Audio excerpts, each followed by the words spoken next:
Goeiemôre gemeente. Baie welkom hier in die erediens vanoggend hier in die middel van winter waar alles so bietjie vaal en koud is. En ek wil jou sommer nou uitnooi as jy bietjie koud kry in die kerk, daar agter is daar 'n krat met lekker kombersies in. So moenie sit en bewe in die kerk nie. Gaan haal asseblief jou 'n kombers. Ek het nou gesien Elise het sommer 'n paar bygesit. So as jy koud kry dan is dit net jou eie skuld. As jy dalk van ver af hier kuier in hierdie vakansietyd, wil ek vir jou baie welkom sê in Stellastraat gemeente en ek hoop jy voel tuis ook hier saam met die res van ons. En dan wil ek vir 'n klein mannetjie baie welkom sê vanoggend. Helgard Maree, Helgard word gedoop vanoggend en baie welkom aan die hele Helgard en die Maree familie. Blykbaar is hy Baba Helgard, dis hoe hy homself voorgestel het aan my, want hulle het net Helgards in hulle familie, so dis nog 'n Helgard wat gedoop word, so baie welkom aan hulle ook vanoggend. Hierdie is eintlik so half die kalm voor die storm, hierdie is die laaste rustige Sondag, want volgende Sondag skop ons weer volstoom af met al ons eredienste en dan gebeur daar ook klomp dinge. Oor 2 weke lê ons stoepmark voor, ons lekker kuier geleentheid, so maak nou al 'n note aan jou dagboek. Ek sal nou meer daaroor sê in die afkondigings. Ek wil jou uitnooi om saam met my 'n oomblik rustig te raak en te besef waar jy op hierdie oomblik is. En alles wat in jou kop is, wat nog hierna moet gebeur en wat voor lê vir die week, om dit net een kant toe te skuif en net hier in die oomblik te wees. En terwyl jy stil word, dan sing ons toetrede lied, Jesus groot bo almal.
Ons foto vanoggend kom uit die boek van Klaagliedere 3, waar daar staan, dit is deur die troue liefde van die Here, dat ons nie omgekom het nie.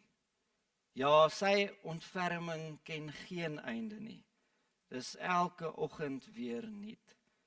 Groot is u getrouheid.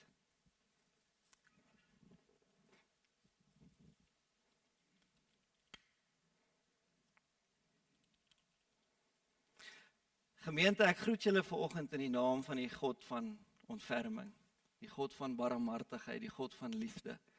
Mag daar vir elkeen van julle vanoggend genade en vrede wees. Kom ons staan en dan sing ons dat ons lekker warm kan word. Ons gaan 2 lofliedere saam sing.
Ons skrifgedeelte kom vanoggend uit die Nuwe Testament uit Lukas 10 uit. Seker een van Jesus se bekendste stories wat hy vertel het. En ek gaan dit vir ons lees uit die 2020 vertaling. Lukas 10 vanaf vers 25 af tot vers 37. Voor ons lees, kom ons bid net eers saam. Dankie Here vir die geleentheid wat ons as gemeente het om hier in die winter in 'n kerkgebou te wees as gemeente saam. Dankie dat ons weet dat ons nie net hier is om sosiaal te wees nie, maar omdat ons hier is om iets van u nabyheid en u liefde en u goedheid te ervaar. As ons nou in hierdie teksgedeelte weer, wat ons so goed ken, lees, help ons om van vooraf iets van die liefde en die goedheid raak te sien. Amen. Kom ons lees saam Lukas 10 vanaf vers 25. En kyk, 'n sekere wetskenner het opgestaar om Jesus te toets en hom te vra: Meester, wat moet ek doen om die ewige lewe te erf? Jesus sê toe vir hom: Wat staan in die wet geskryf? Wat lees jy daar? Hy het geantwoord: Jy moet die Here jou God lief hê met jou hele hart en met jou hele siel en met al jou krag en met jou hele verstand en jou naaste soos jouself. Jy het reg geantwoord, het Jesus vir hom gesê. Doen dit en jy sal leef. Maar hy wou homself regverdig en het toe vir Jesus gevra: En wie is my naaste? Hierop het Jesus geantwoord: 'n man het van Jerusalem afgegaan na Jerigo en is deur rowers oorval. Hy het sy klere uitgetrek, hom geslaan en toe weggegaan en hom half dood agtergelaat. 'n Priester het onvoorsiens met daardie pad langs afgegaan en toe hy hom sien, het hy aan die ander kant verbygegaan. En net so ook het 'n Lewiet by die plek aangekom en toe hy hom sien, het hy ook aan die ander kant verbygegaan. Maar 'n Samaritaan wat op reis was, het op hom afgekom en toe hy hom sien, het hy hom innig jammer gekry. Hy het na hom gegaan, sy wonde verbind en olyfolie en wyn daaroor gegiet. Toe hy help hy hom op sy eie rydier, neem hom na 'n herberg en versorg hom daar. Die volgende oggend haal hy 2 denarius uit, gee dit vir die herbergier en sê: Versorg hom, en wat jy ook al bestee, sal ek jou betaal wanneer ek terugkom. Wie van hierdie 3 dink jy was 'n naaste vir die man wat deur die rowers oorval is? En hy het geantwoord: die een wat ontferming aan hom betoon het. Toe sê Jesus vir hom: gaan maak jy ook so. Dit is ons teksgedeelte vir vandag. Jare gelede was daar hierdie ongelooflike verhaal wat daar in New York afgespeel het. 'n Bouer met die naam Wesley Aldry het saam met sy 2 dogters op die Moltline treinplatform daar in New York gestaan en terwyl hulle wag vir 'n trein, toe is daar 'n man naby hom wat blykbaar 'n epileptiese aanval gekry het en toe van die perron afgeval het tot op die treinspore. En sonder om 2 keer te dink, het Wesley onmiddellik van die platform afgespring om hierdie man te gaan help. Maar toe sien hy al die ligte van die trein flits daar in die tonnel. En toe besef hy gaan nie tyd kry om hom uit die pad uit te trek nie. So wat hy toe doen is, hy vat hierdie man en hy druk hom in die holte tussen die 2 spore wat loop en hy gaan lê bo op hom. En daar ry die trein bo oor hulle. Maar toe die trein verby is, toe staan hulle op. Toe die trein hulle net gemis. Onmiddellik en met baie goeie rede het hierdie man ewe skielik 'n nasionale held geword. Mense kon dit net nie glo dat iemand so onselfsugtig is, dat iemand so braaf is om so iets te doen nie. Mense was baie diep geraak daardeur. Hoe merkwaardig is dit dat iemand dit vir iemand anders sal doen, 'n persoon wat hy glad nie eers ken nie, dat hy sy eie lewe in gevaar sal stel vir iemand wat hy niks van af weet nie. Maar hy het iemand in nood gesien en toe het hy alles gedoen wat hy kon om hom te red. In die media was daar baie oor geskryf, koerantopskrifte het hom die Subway Superman genoem. Maar een koerant het hom op 'n Bybelse manier beskryf. Die opskrif van die koerant het gesê: barmhartige Samaritaan red man op treinspoor. Wesley Aldry was inderdaad 'n barmhartige Samaritaan. En as ons nou hierdie verhaal dink, dan kan ons onsself vra, as ek daai dag op daai platform gestaan het, wat sou ek gedoen het? Sou ek dieselfde moed gehad het? Sou ek bereid gewees het om van daai spore af te spring en my lewe en alles te waag vir 'n onbekende? Sou ek daai dag 'n barmhartige Samaritaan gewees het? Baie mense dink dis presies die vraag wat Jesus wil hê ons moet vra. En daarom is hierdie verhaal van die barmhartige Samaritaan geskryf. Dis immers seker die heel bekendste van Jesus se gelykenisse. Maar gewoonlik hoor ons dit as 'n morele uitdaging. Jesus vra vir ons, is jy bereid dat wanneer die geleentheid hom voordoen, dat jy 'n barmhartige Samaritaan wees? As jy iemand langs die pad sien, as jy iemand in nood langs die snelweg sien, as jy iemand op 'n treinspoor sien, sal jy bereid wees om op te tree en 'n persoon in nood te help? Sal jy 'n barmhartige Samaritaan wees? Maar ek wonder of dit regtig is wat Jesus bedoel het met hierdie verhaal. So kom ons kyk weer na hierdie verhaal. Jesus was op pad na Jerusalem toe hy in 'n sekere dorpie in 'n woordwisseling betrokke geraak het met 'n wetgeleerde. En hierdie persoon het nie baie van Jesus se boodskap gehou nie. So hy het heeltyd probeer om Jesus uit te vang, om 'n strikvraag te vra. En dit is ook wat hy hier gedoen het. Hy vra vir hom, in u mening, wat moet ek doen om die ewige lewe te erf? En Jesus antwoord hom, jy is die wetgeleerde, so jy ken mos die wet. Wat sê die wet? Natuurlik het hy die wet goed geken en hy antwoord, jy moet die Here jou God lief hê met jou hele hart en jou hele siel en al jou krag en jou hele verstand. En dan ook jou naaste soos jouself. Toe sê Jesus vir hom, 50 randjies vir jou, jy's reg. Doen dit en jy sal lewe. Maar die wetgeleerde wil dit nie net daar laat nie, maar wag 'n bietjie, sê hy, ons moet nou eers die definisies hier uitpleis. Wat bedoel u met naaste? Wie is my naaste? En is op 'n antwoord van hierdie vraag dat hierdie verhaal van die barmhartige Samaritaan dan vertel word. So hierdie verhaal gaan natuurlik nie oor 'n man wat op 'n treinspoor beland het nie, maar in wese is dit eintlik dieselfde soort verhaal, want Jesus vertel van 'n man wat van Jerusalem af Jerigo toe gereis het en toe deur rowers oorval is. Hulle het hom kaal uitgetrek, hulle het alles van hom gesteel, hulle het hom vermink en soos 'n western fliek sou sê, left him for dead. En soos daai man op die treinspoor, was hierdie man in groot moeilikheid. Maar op sigself is eintlik niks besonders aan hierdie verhaal nie. Almal het geweet hy ongeveer 27 km van Jerusalem na Jerigo is 'n baie gevaarlike pad. Jy reis nie daai pad alleen behalwe as jy regtig nou moet nie. So dat iemand beroof en aangerand is op daai pad was nie noodwendig so groot skokkende storie nie, want mense het dit gereeld gehoor. Maar daar is twee dinge wat hierdie mense wel verstom het. Die eerste ene is dat die twee mense wat 'n mens sou verwag het om te help, die godsdienstige mense, niks gedoen het nie. Die priester en die leviet. Hulle sien hierdie man in nood en wat doen hulle? Hulle stap bloot na die ander kant van die pad toe en hulle stap verby.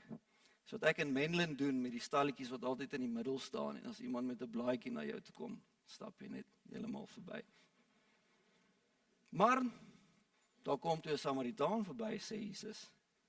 En toe rek die mense se oë. Dis die heel laaste persoon wat jy sou verwag het iemand sou help.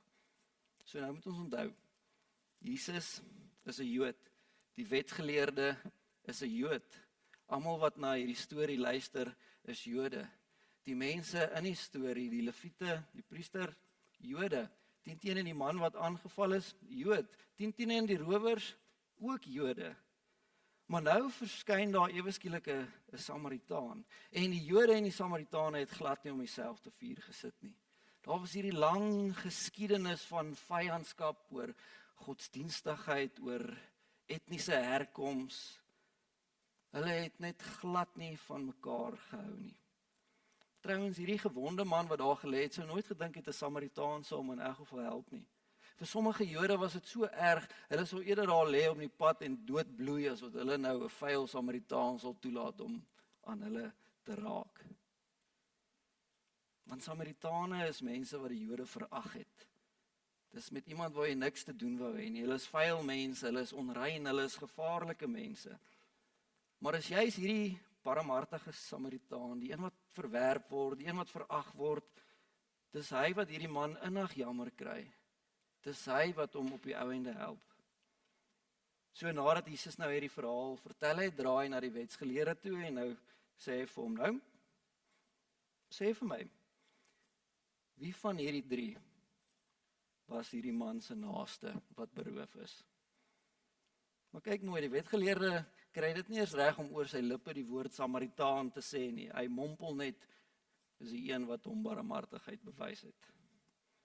En hoe antwoord Jesus hom? Gaan maak jy dan ook so? Nou soos ek vroeër gesê het, dink baie mense, Jesus se punt in hierdie storie is wat hy sê, goed almal, soos julle nou gesien het, die barmhartige Samaritaan het iemand in nood gehelp, nou moet julle gaan en presies dieselfde gaan doen. Maar ons 'n paar probleme as mens hierdie sprong maak. Die eerste probleem is, as dit werklik Jesus se bedoeling was, sou hy dalk nie die storie anders vertel het nie. Sou hy nie net 'n goeie morele voorbeeld gestel het nie. Hoekom is dit nodig om hierdie onaangename deel van 'n Samaritaan ook by te sit in die storie? Hoekom sou hy nie gesê het, daar was 'n man in nood, 3 mense het verbygestap, 2 het niks gedoen nie, 1 het hom gehelp. Julle moet soos daai een wees. Maar ons moet onthou, hierdie is 'n gelykenis.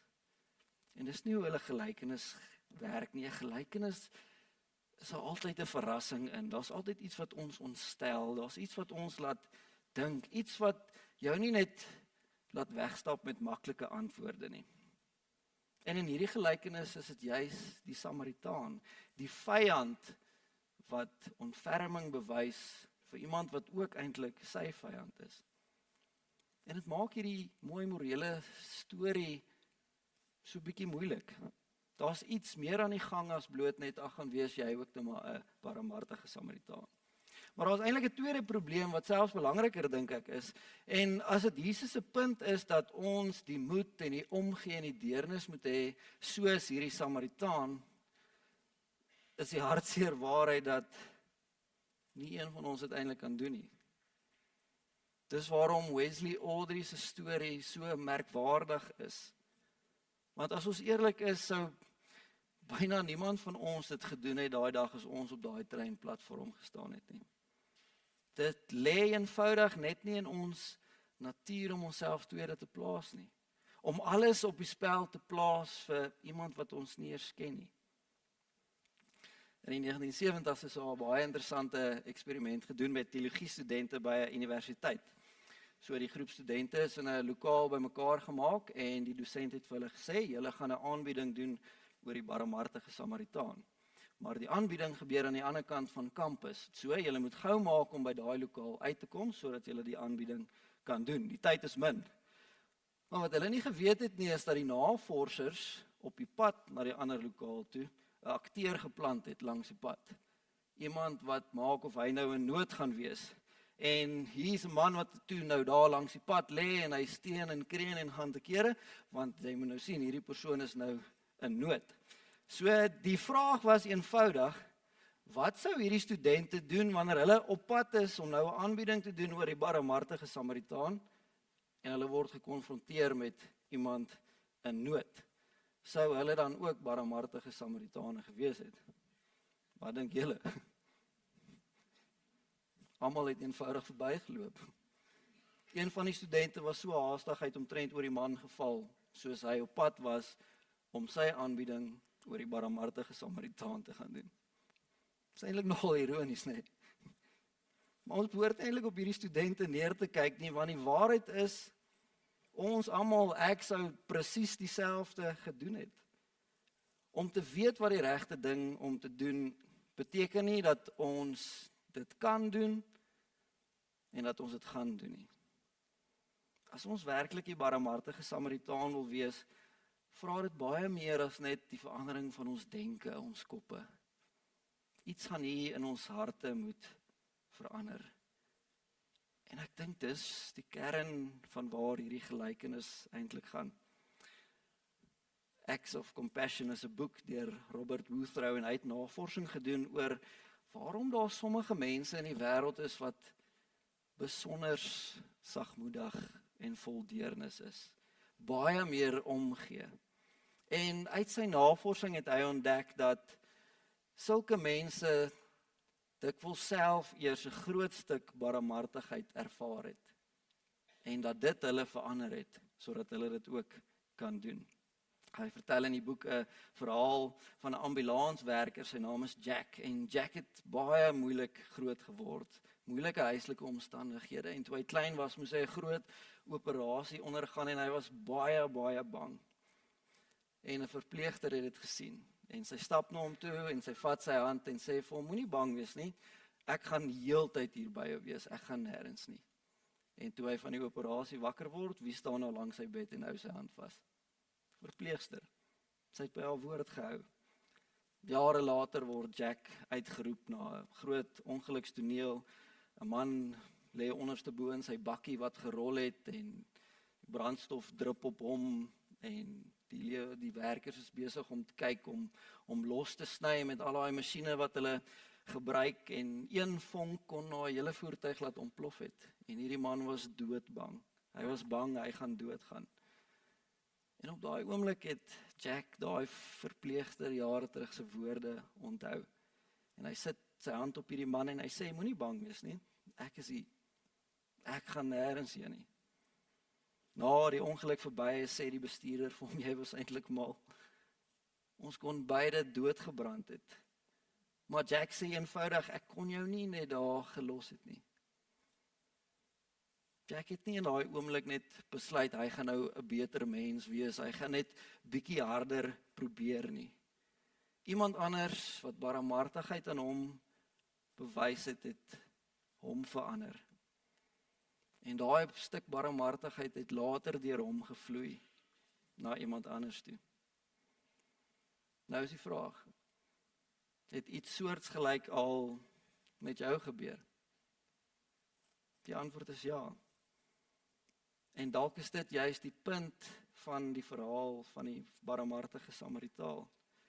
Want wat die wetgeleerde en wat ons ontdek is dat ons kan nie op 'n afstand staan en probeer redeneer oor wat dit nou eintlik beteken om goeie mense te wees nie. Ons kan eindelose definisies voorstel. Wie's nou eintlik my naaste? Hoeveel moet ek nou doen? Wat moet ek nou doen om die ewige lewe te kry? Vir al ons godsdienstigheid, vir al ons goeie bedoelings, kry ons dit net nie reg nie. Ons kan nie eintlik uit ons eie dit reg kry om barmhartige Samaritane te wees nie. En is op hierdie punt waar ek dink waar hierdie verhaal ons eintlik verras. Want die eintlike vraag is nie met wie identifiseer jy in hierdie verhaal nie. As ons dit lees, dink ons gewoonlik ons is die barmhartige Samaritaan, nie waar nie? Maar dalk sê Lukas, jy is die man in die sloot. Ons is die mense wat in die sloot lê. Ons is die wat hulpeloos langs die pad lê. Ons is die mense wat nie onsself kan red nie. Ons is die mense wat iemand nodig het om af te buig en ons op te tel en ons te versorg. En dan kom 'n barmhartige Samaritaan verby. En sy naam is Jesus. Hy is net soos die Samaritaan in die verhaal, die persoon wat verag is, wat verwerp is, die een vir wie mense gesê het, hy hoort nie hier nie. Maar hy is die een wat afbuig en ons raak sien en ons innig jammer kry en ons optel en ons dra na 'n plek waar genesing moontlik is. Daarom is die vraag nie uiteindelik die wetgeleerde se vraag van wie is my naaste nie. Maar dalk is die belangrikste vraag eerder wie was al vir jou 'n naaste? En die antwoord is Jesus. Die gekruisigde het jou naaste geword. Hy het na jou toe gekom wanneer jy nie jouself kon help nie. En hy het hom oor jou ontferm. En wanneer sy barmhartigheid jou aanraak, wanneer jy werklik besef wat hy vir jou gedoen het, dan verander daar iets binne ons ook. Dan word sy ontferming, word jou ontferming. Dan word sy liefde jou liefde. God se liefde en sy omgee vir ons, maak ons vol liefde en omgee vir ander mense, wat ons kan uitleef in die wêreld rondom ons. Jesus sê, gaan maak julle ook so. Ons kan dit doen. In 'n wêreld vol xenofobie, geweld, verdeeldheid, jaloesie, eensaamheid, hoe lank is die lys nie? Op so 'n manier kan God se barmhartigheid deur ons na ander mense vloei. So kom ons gaan maak ook so. Amen. Marikus gaan nou vir ons iets mooi speel en ek wil jou uitnooi om hierdie geleentheid te gebruik om oor hierdie boodskap na te dink. Dankie Marikus.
Kom ons bid hierdie gebed van Willie Botha saam.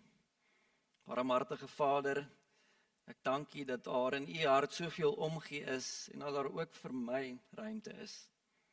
Ek moet erken dat ek nie voor U sou kon kom as U nie barmhartig was nie.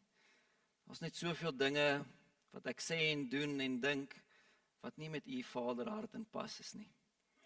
En daarbey weerspieël ek so min barmhartigheid, my woorde is so kort, af en bitsig. My aanraking is so liefdeloos, my kontak met baie mense is so afsydig. Die laagie liefde in my lewe is so dun.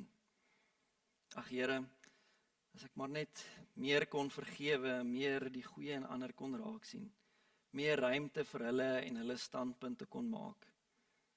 Daarom dank ek U dat U aan die kruis ook met al my stikkindheid 'n plan gemaak het.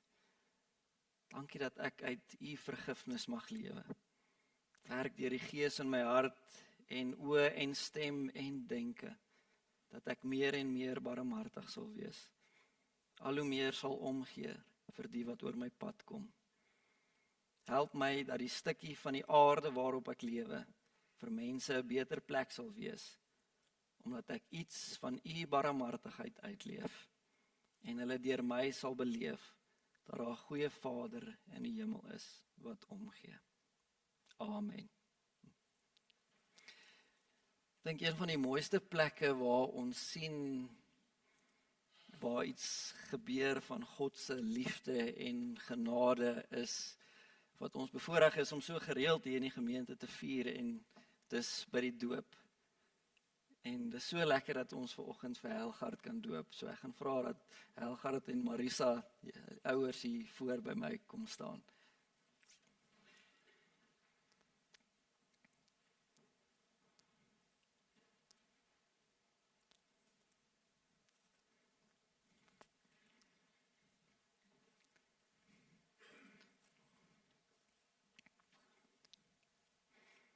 Helgard, Marisa, twee klein manne, klein boet vanoggend gedoop, en ons het gister lekker gesels oor die doop, en ons het vir mekaar gesê, ons doop omdat die Here 'n verbond gesluit het met ons, en dat ons iets van God se genade daar beleef, en ons kinders is ook in hierdie verbond ingesluit. God het in die Ou Testament reeds 'n ooreenkoms met Abraham aangegaan wat ons 'n verbond noem. En ons sien hierdie verbond ook as 'n testament waarin ons almal ingesluit is. En dit beteken dat God ook ons en ons kinders se God is. Dit beteken dat hy ons Vader is wat vir ons lief is en vir ons sorg, en dat Jesus ons verlosser is en dat die Heilige Gees in ons woon en ons lei. Maar ons kan dit nie uit ons eie verdien nie, want ons is sondige mense. Daarom het Jesus vir ons aan die kruis gesterf en ons sonde op hom geneem. En daarom kry ons die ewige lewe as 'n geskenk. En ons kinders is hierby ingesluit. Al verstaan hulle nog niks daarvan as hulle gedoop word nie. En dis juist die mooi daarvan. Maar die doop kan ongelukkig maklik verkeerd verstaan word. Die doop is nie net 'n mooi gewoonte wat ons bloot onderhou vir ander mense nie. Die doop is ook nie 'n bygelowige gewoonte wat ons kinders probeer bewaar teen gevaar en ongeluk nie. Daar's ook niks bonatuurliks aan hierdie water nie. Dit is net bietjie warm gemaak, gelukkig. By die doop gaan dit oor God wat hom in sy liefde aan mense verbind. By die doop gaan dit oor wat God doen en nie wat ons as mense doen nie. God neem die inisiatief en hy kom sê hy het ons eerste lief gehad. En met die doop word Helgard ook deel van die groter gemeenskap wat hier sit, wat eintlik ook 'n groot rol in sy lewe behoort te speel. So ons het nou gehoor wat die doop beteken, en daarom moet julle as ouers ook op die volgende paar vrae antwoord. Helgard en Marisa, verbind julle vandag weer opnuut aan die Christelike geloof, die geloof wat God, wat deel van ons wêreld geword het, en deur die lewe en die woorde van Jesus. Verbind julle ook aan die Christelike geloof wat julle leer ken het deur die Bybel, die sakramente en die belydenisskrifte. En verbind julle ook julleself opnuut aan die Christelike gemeenskap. En die laaste vraag, beloof julle om vir Helgard na die beste van julle vermoë te onderrig en te laat onderrig in wat die Bybel en die kerk ons leer? Wat is julle antwoord? Wonderlik. Gemeente, ons gaan nou sit en dan gaan ons Vonk 344 se eerste vers sing, en dan gaan ek vra dat Helgard ingebring word, en sommer al die families en die neefies en die niggies wat hier voor wil kom staan, julle is dan meer as welkom om vorentoe te kom. Kom ons sing.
julle kan hier by my kom staan.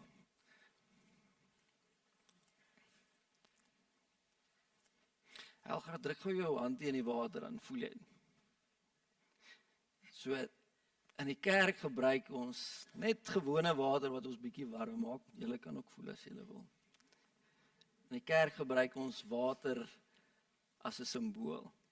En ons drup 'n paar druppeltjies water op jou kop en dis op julle koppe ook gedrup, om ons te herinner dat God so lief is vir ons en dat niks hom ooit kan skei van jou nie.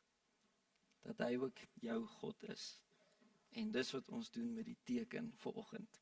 So Helgard Michael Maree, ek doop jou in die naam van die Vader en van die Seun en van die Heilige Gees. Kom ons bid saam. Here, dankie dat ons u genade hier in aksie ook kan sien. Dankie dat ons hierdie simbool, hierdie sakrament kan vier, waar ons kan sien hoe u uself verbind aan klein Helgard. Dankie dat ons weet dat u hom nooit sal verlaat nie. Dankie dat hy deel word van 'n wonderlike gemeenskap. En ons vra dat u sy familie en sy ouers sal seën in hierdie reis waar hulle hom gaan leer wie u is. Dankie vir u groot liefde. Amen. Die twee Helgards, julle kan sommer saam gaan en dan sy kersie aansteek daarby, die groot kers.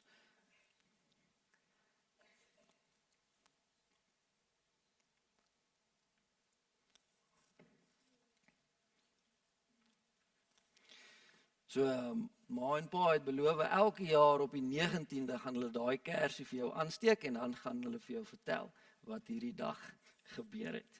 En hierso is julle doopseël ook. Gemeente, ons het ook 'n onderneming teenoor Helgard. Ons as gemeente ontvang Helgard as deel van die gemeentefamilie.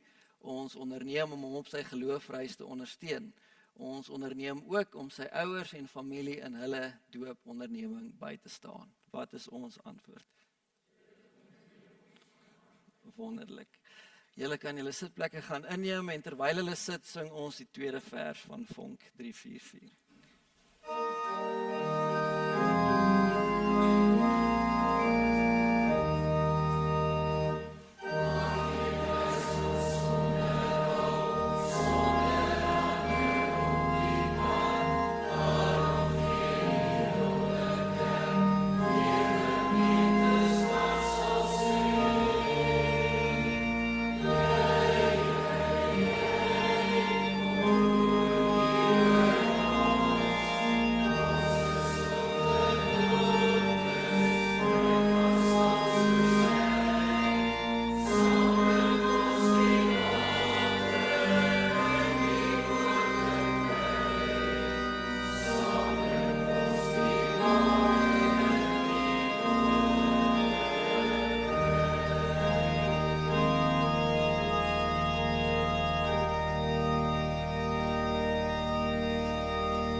Gemeente, daar is nou 'n geleentheid vir die dankoffers.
Kom ons kyk na 'n paar afkondigings. Volgende week is alles weer terug na die gewone ritme en al die eredienste is weer aan die gang in die Kleuterkerk en al die jeuggroepe ook.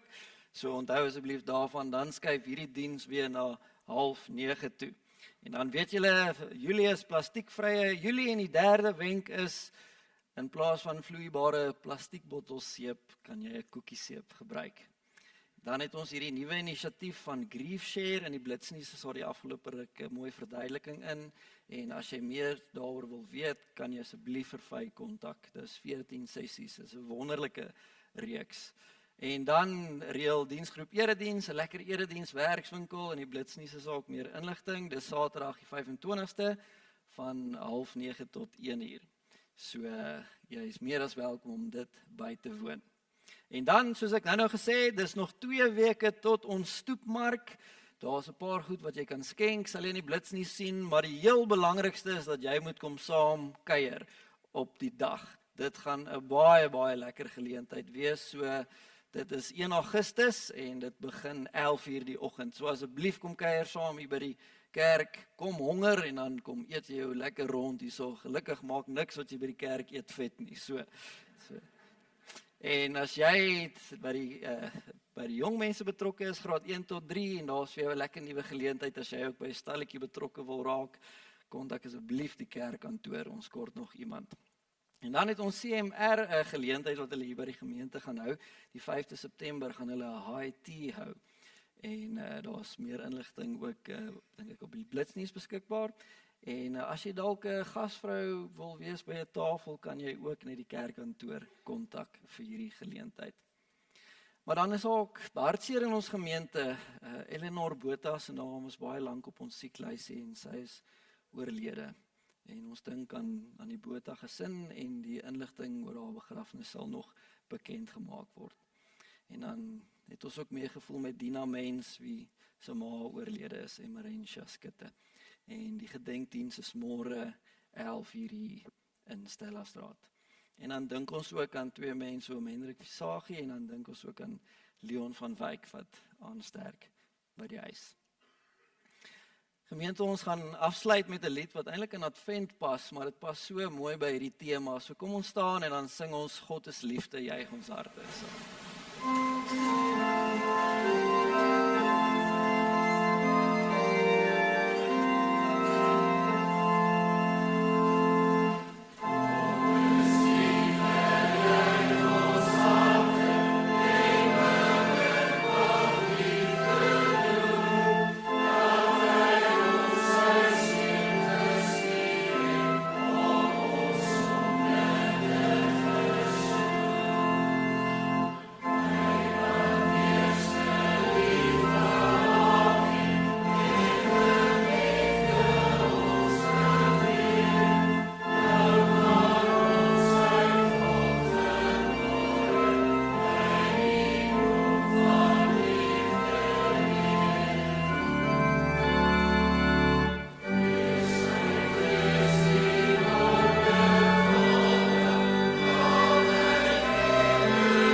Kom, drink 'n lekker koppie tee saam met ons hier in die binnehof voordat jy huis toe gaan. Ontvang die seën van die Here. Die Here sal julle seën en julle beskerm. Die Here sal tot julle redding verskyn en julle genadig wees. Die Here sal julle gebede verhoor en vir julle vrede gee. Amen.